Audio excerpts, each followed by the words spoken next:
I have to tell you, I'm both challenged and excited. My excitement is I get a chance to give something back. My challenge is the shortest seminar I usually do is 50 hours. And I'm not exaggerating. I do weekends, and what I do more than that, obviously, coach people, but I'm into immersion, because how'd you learn language? You didn't learn it by just learning principles. You got in it, and you did it so often that it became real. And the bottom line of why I'm here, besides being crazy mofo, is that I'm really in a position, I'm not here to motivate you, obviously. You don't need that. And a lot of times, that's what people think I do, and it's the furthest thing from it. What happens, though, is people say to me, well, I don't need any motivation. And I say, well, that's interesting. That's not what I do. I'm the why guy. I don't know why you do what you do. What is your motive for action? What is it that drives you in your life today, not 10 years ago, or are you running the same pattern? Because I believe that the invisible force of internal drive activated is the most important thing in the world. I'm here because I believe emotion is the force of life. All of us here have great minds. You know, most of us here have great minds, right? I don't know if I'm in the category, but we all know how to think. And with our minds, we can rationalize anything. We can make anything happen. We can, I agree with what was described a few days ago about this idea that people work in their self-interest. But we all know that that's bullshit at times. You don't work in your self-interest all the time. Because when emotion comes into it, the wiring changes in the way it functions. And so it's wonderful for us to think intellectually about how the life of the world is, and especially those who are very smart. We can play this game in our head, but I really want to know what's driving you. And what I'd like to maybe invite you to do by the end of this talk is explore where you are today for two reasons. One, so that you can contribute more. And two, so that hopefully we can not just understand other people more, but maybe appreciate them more and create the kinds of connections that can stop some of the challenges that we face in our society today. They're only going to get magnified by the very technology that's connecting us, because it's making us intersect. And that intersection doesn't always create the view of everybody now understands everybody and everybody appreciates everybody. So I've had an obsession basically for 30 years. And that obsession has been what makes the difference in the quality of people's lives? What makes a difference in their performance? Because that's what I got hired to do. I got to produce the result now. That's what I've done for 30 years. I get the phone call when the athlete is burning down on national television and they were ahead by 5 strokes and now they can't get back on the course. And I got to do something right now to get the result or nothing matters. I get the phone call when the child is going to commit suicide, and I got to do something right now. And in 29 years, I'm very grateful to tell you I've never lost one in 29 years. It doesn't mean I won't someday, but I haven't done it. And the reason is an understanding of these human needs that I want to talk to you about. So when I get those calls about performance, that's one thing, like how do you make a change? But also, I'm looking to see what is it that's shaping that person's ability to contribute, to do something beyond themselves. So maybe the real question is, I look at life and say there's 2 master lessons. One is there's the science of achievement, which almost everyone in this room has mastered to an amazing extent. That's how do you take the invisible and make it visible, right? How do you take what you dream about and make it happen, whether it be your business, your contribution to society, money, whatever it is for you, your body, your family. But the other lesson of life that is rarely mastered is the art of fulfillment. Because science is easy, right? We know the rules, you write the code, you follow those, and you get the result. Once you know the game, you just, you up the ante, don't you? But when it comes to fulfillment, that's an art. And the reason is it's about appreciation and it's about contribution. You can only feel so much by yourself. So I've had an interesting laboratory to try to answer the question of the real question, which is what's the difference in somebody's life if you look at somebody like those people that you've given everything to, like all the resources they say they need. You gave them not a $100 computer, you gave them the best computer. You gave them love, you gave them joy, you were there to comfort them. And those people very often, and you know some of them I'm sure, end up the rest of their life with all this love, education, money, and background, spending their life going in and out of rehab. And then you meet people that have been through ultimate pain, psychologically, sexually, spiritually, emotionally abused, and not always, but often they become some of the people that contribute the most to society. So the question we got to ask ourselves really is, what is it? What is it that shapes us? And we live in a therapy culture. Most of us don't do that, but the culture is a therapy culture. And what I mean by that is the mindset that we are our past. And everybody in this room, you wouldn't be in this room if you bought that theory, but most of society thinks biography is destiny. The past equals the future. And of course it does if you live there. But what people in this room know, and what we have to remind ourselves though, because you can know something intellectually, you can know what to do and then not use it, not apply it. So really what we got to remind ourselves is decision is the ultimate power. That's what it really is. Now, when you ask people, have you failed to achieve something? How many have ever failed to achieve something significant in your life? Say, I. Thanks for the interaction on a high level there. But if you ask people, why didn't you achieve something? Somebody who's working for you, or a partner, or even yourself, and you failed to achieve a goal, what's the reason people say they failed to achieve? What do they tell you? didn't know enough, didn't have the knowledge, didn't have the money, didn't have the time, didn't have the technology, you know, I didn't have the right manager, didn't have the Supreme Court.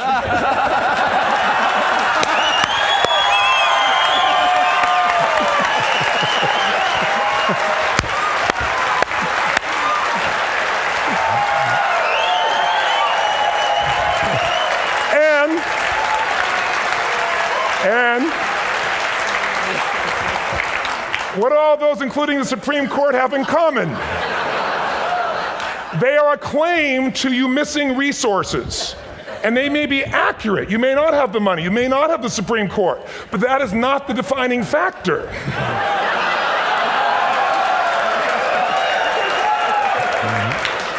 And you correct me if I'm wrong. The defining factor is never resources, it's resourcefulness. And what I mean specifically, rather than just some phrase, is if you have emotion, human emotion, something that I experienced from you day before yesterday at a level that is as profound as I've ever experienced, and if you'd communicated with that emotion, I believe you would have beat his ass and won.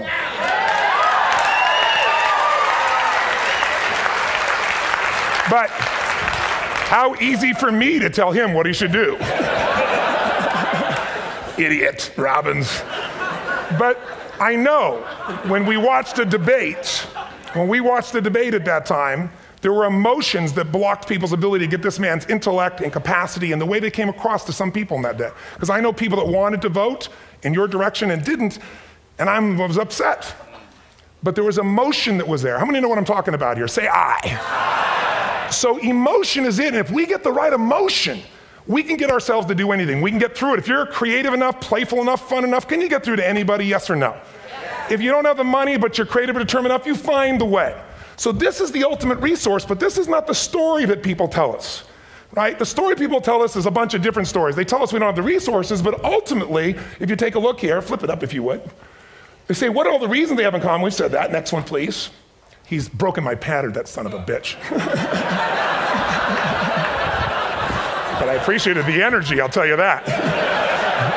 What determines your resources? We've said decisions shape destiny, which is my focus here. If decisions shape destiny, what determines it is 3 decisions. What are you going to focus on?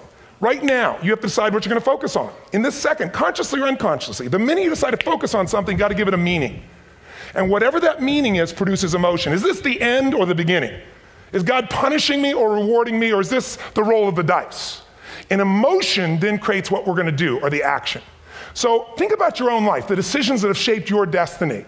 And that sounds really heavy, but in the last 5 or 10 years, 15 years, haven't there been some decisions you've made that if you made a different decision, your life would be completely different?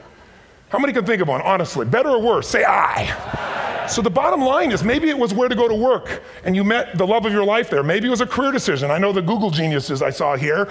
I mean, I understand that their decision was to sell their technology at first.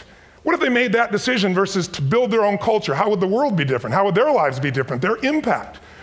The history of our world is these decisions. When a woman stands up and says, no, I won't go to the back of the bus, she didn't just affect her life. That decision shaped our culture. Or someone standing in front of a tank. Or being in a position like Lance Armstrong and someone says to you, you've got testicular cancer. That's pretty tough for any male, especially if you ride a bike. Right? You got it in your brain, you got it in your lungs. But what was his decision of what to focus on? Different than most people. What did it mean? It wasn't the end, it was the beginning. What am I going to do? He goes off and wins 7 championships he never won once before the cancer because he got emotional fitness, psychological strength. That's the difference in human beings that I've seen of the 3 million I've been around. Because that's what my lab. I've had 3 million people from 80 different countries that I've had a chance to interact with over the last 29 years. And after a while, patterns become obvious. You see that South America and Africa may be connected in a certain way, right? Other people say, oh, that sounds ridiculous. It's simple. So what shaped Lance? What shapes you? 2 invisible forces, very quickly. 1, state. We all have had times. Have you had a time you did something and after you did it, you thought to yourself, I can't believe I said that. I can't believe I did that. It was so stupid. Who's been there? Say I. Have you ever done something after you do it, you go, that was me. Right? It wasn't your ability, it was your state. Your model of the world is what shapes you long term. Your model of the world is the filter. That's what's shaping us. That's what makes people make decisions. We want to influence somebody, we got to know what already influences them. And it's made up of 3 parts, I believe. First, what's your target? What are you after? Which I believe it's not your desires. You can get your desires to goals. How many of you got a goal, desire, and thought, is this all there is? How many have been there? Say aye. So it's needs we have. I believe there are 6 human needs. Second, once you know what the target that's driving you is and you uncover it for the truth, you don't form it, you uncover it. Then you find out what's your map. What's the belief systems that are telling you how to get those needs? Some people think the way to get those needs is destroy the world. Some people is to build something, create something, love someone. And then there's the fuel you pick. So very quickly, 6 needs. Let me tell you what they are. First one, certainty. Now these are not goals or desires. These are universal. Everyone needs certainty that they can avoid pain and at least be comfortable. Now how do you get it? Control everybody, develop a skill, give up, smoke a cigarette. And if you got totally certain, ironically, even though we all need that, like if you're not certain about your health or your children or money, you don't think about much more. You're not sure the ceiling's gonna hold up, you're gonna listen to any speaker. But while we go for certainty differently, if we get total certainty, we get what? What do you feel if you're certain? You know what's gonna happen, when it's gonna happen, how it's gonna happen, what would you feel? Bored out of your mind. So God, in her infinite wisdom, gave us a second human need, which is uncertainty. We need variety. We need surprise. How many of you here love surprises? Say aye. Bullshit. You like the surprises you want. The ones you don't want, you call problems, but you need them. So variety is important. Have you ever rented a video or a film that you've already seen? Who's done this? Get a fucking life. Right? Why are you doing it? You're certain it's good because you read it before, saw it before, but you're hoping it's been long enough you've forgotten enough there's variety. Third human need, critical, significance. We all need to feel important, special, unique. You can get it by making more money. You can do it by being more spiritual. You can do it by getting yourself in a situation where you put more tattoos and earrings in places humans don't want to know. Whatever it takes. The fastest way to do this, if you have no background, no culture, and no belief in resources or resourcefulness, is violence. If I put a gun to your head and I live in the hood, instantly I'm significant. 0 to 10, how high? 10. How certain am I you're going to respond to me? 10. How much uncertainty? Who knows what's going to happen next? Kind of exciting, like climbing up into a cave and doing that stuff all the way down there. Total variety and uncertainty. And it's significant, isn't it? So you're willing to risk your life for it. So that's why violence has always been around and will be around unless we have a consciousness change as a species. Now you can get significance a million ways, but to be significant, you got to be unique and different. Here's what we really need. Connection and love, fourth need. We all want it. Most people settle for connection because love's too scary. Don't want to get hurt. Who here has ever been hurt in an intimate relationship? Say aye. If you don't raise your hand, you'll have about other shit too, come on. And you're gonna get hurt again. Aren't you glad you came to this positive visit? But here's what's true, we need it. We can do it through intimacy, through friendship, through prayer, through walking in nature. If nothing else works for you, get a dog. Don't get a cat, get a dog, because if you leave for 2 minutes, it's like you've been gone for 6 months when you show back up again 5 minutes later, right? Now these first 4 needs, every human finds a way to meet. Even if you lie to yourself, even if you have split personalities. But the last 2 needs, the first 4 needs are called the needs of the personality, is what I call it. The last 2 are the needs of the spirit. And this is where fulfillment comes. You won't get fulfillment from the first 4. You'll figure a way, smoke, drink, do whatever, meet the first 4. But the last 2, number 5, you must grow. We all know the answer here. If you don't grow, you what? If a relationship's not growing, if a business is not growing, if you're not growing, it doesn't matter how much money you have, how many friends you have, how many people love you, you feel like hell. And the reason we grow, I believe, is so we have something to give of value. Because the 6th need is to contribute beyond ourselves. Because we all know, corny as it sounds, the secret to living is giving. We all know life's not about me, it's about we. This culture knows that, this room knows that. And it's exciting. When you see Nicholas up here talking about his $100 computer, the most passionate, exciting thing is here's a genius, but he's got a calling now. You can feel the difference in him, and it's beautiful. And that calling can touch other people. In my own life, my life was touched because when I was 11 years old, Thanksgiving, no money, no food, and we're not gonna starve, but my father was totally messed up. My mom was letting him know how bad he messed up. And somebody came to the door and delivered food. My father made 3 decisions. I know what they were briefly. His focus was, this is charity. What does it mean? I'm worthless. What I gotta do? Leave my family, which he did. The time, one of the most painful experiences of life. My 3 decisions gave me a different path. I said, focus on, there's food, what a concept, you know? Second, but this is what changed my life. This is what shaped me as a human being. Somebody's gift, I don't even know who it is. I thought, my father always said, no one gives a shit.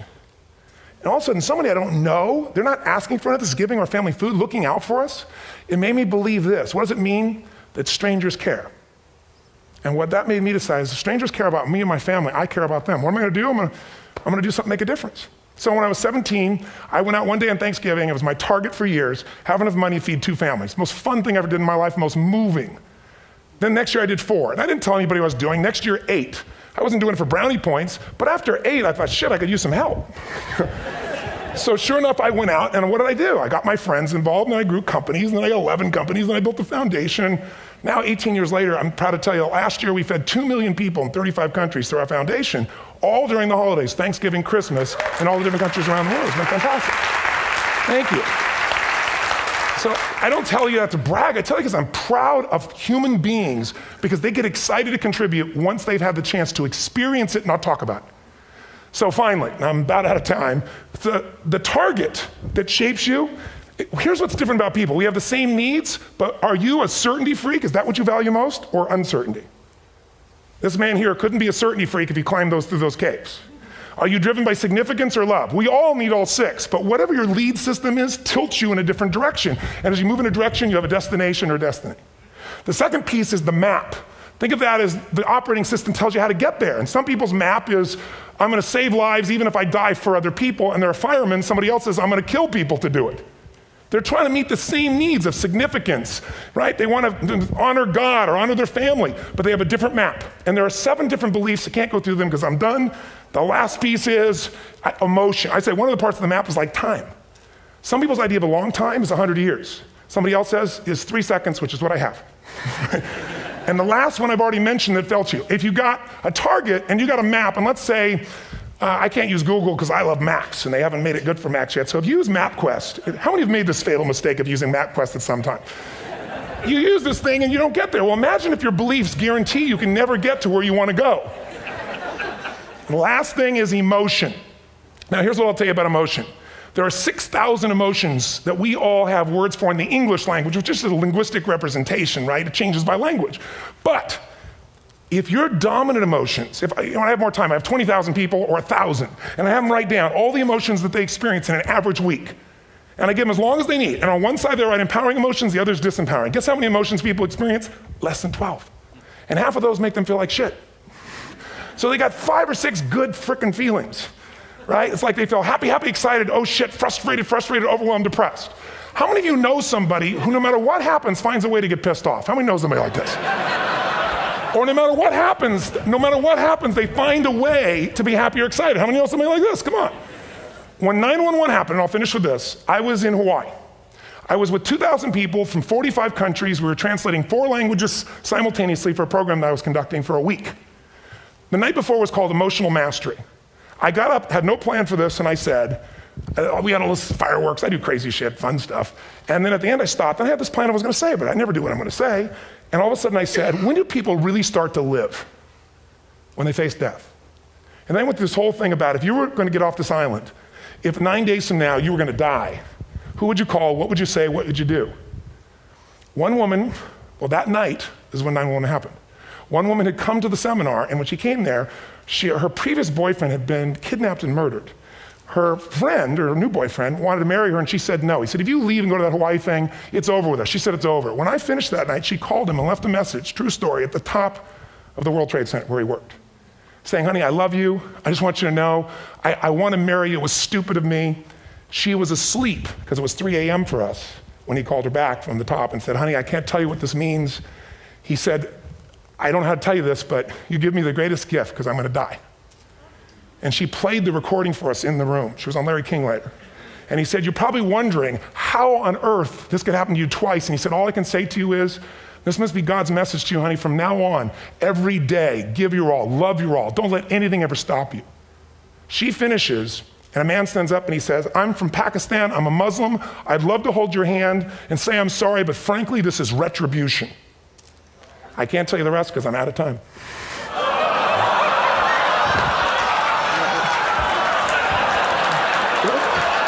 Are you sure? Finish the story. 10 seconds.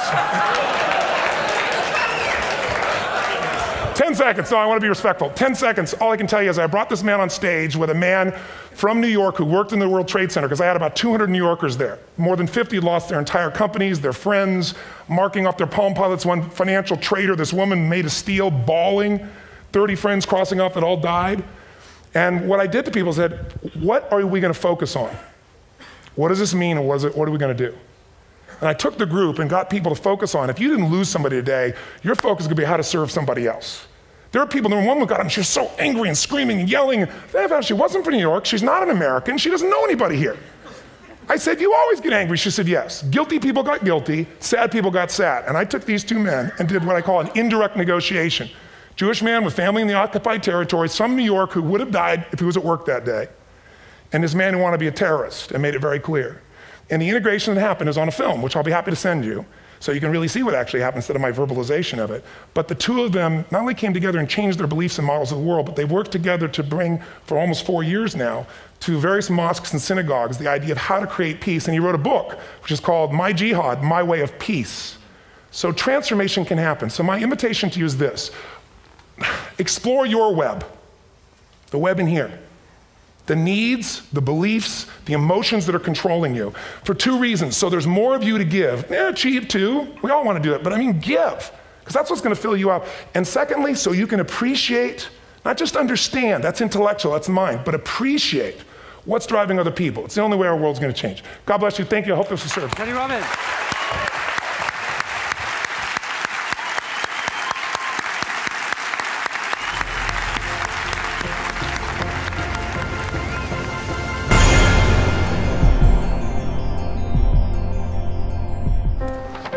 What if great ideas weren't cherished?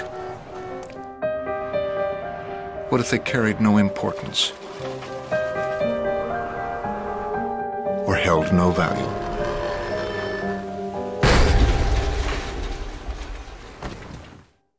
There is a place where artistic vision is protected, where inspired design ideas live on to become ultimate driving machines.